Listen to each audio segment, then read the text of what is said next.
Bruce Lee wasn't just fast, he was faster than science could explain. His infamous one-inch punch could send a grown man flying, and his strikes were so quick that film directors had to slow down the footage just so audiences could see them. But how did he achieve such inhuman speed? Was it raw talent, or was there a science behind his training?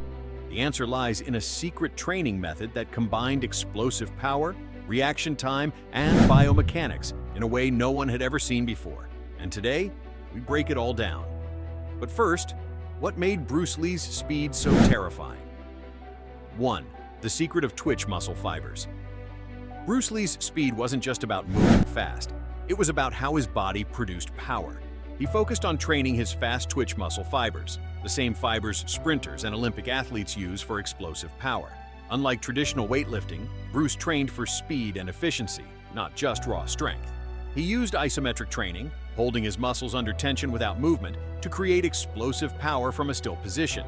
This meant he could generate force instantly, which is why his punches and kicks felt like they came out of nowhere. But raw muscle power wasn't enough. What made Bruce Lee truly special was his reaction time. 2. Training the mind to be faster than the body. Bruce Lee didn't just rely on reflexes. He trained his brain to predict movements before they happened. His neuromuscular training involved lightning-fast drills, like trying to snatch a coin from someone's hand before they could close their fingers. He also trained with hand-speed drills, explosive shadowboxing, and reaction-based sparring. This gave him an almost psychic ability to react before his opponent even finished their move. Imagine fighting someone who sees your move coming before you even throw it. That's why Bruce Lee seemed unstoppable. But here's where things get even more interesting. His punching technique was scientifically engineered for maximum impact with minimal movement. 3. The physics behind Bruce Lee's punches. Bruce didn't just swing hard. He used biomechanics to make sure every ounce of energy in his body transferred directly into his target.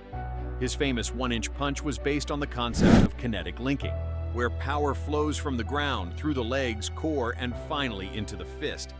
Unlike traditional punches, Bruce compressed all of this movement into a single explosive burst. The result? A devastating impact from just an inch away. Even modern fighters struggle to replicate this technique. But Bruce Lee's power wasn't just in his strikes, it was in his ability to stay untouchable. The art of being untouchable. Bruce Lee mastered footwork and distance control like no other. He could evade attacks with the precision of a fencer and counter within milliseconds. His Jeet Kune philosophy, be like water, meant adapting to any situation. He didn't just block, he intercepted attacks before they could land, making his opponents feel like they were always a step behind. This combination of speed, reaction time, and biomechanics made Bruce Lee one of the most feared martial artists in history. But could these same techniques still be used today? Bruce Lee's training methods weren't just for him.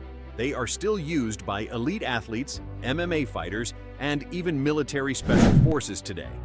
His approach to speed and power changed martial arts forever. So, what do you think? Could anyone today match Bruce Lee's speed and power? Drop a comment below. Bruce Lee didn't just train to fight, he trained to dominate. His speed wasn't just about moving fast, it was about thinking fast, reacting faster, and hitting with precision. By unlocking the secrets of muscle fibers, reaction time, and biomechanics, he became an unstoppable force. Even decades later, Bruce Lee's legacy still shapes modern combat sports. His techniques weren't just ahead of his time, they were almost superhuman. The question is, what would Bruce Lee look like in today's MMA? Would he still be unbeatable? Let's discuss.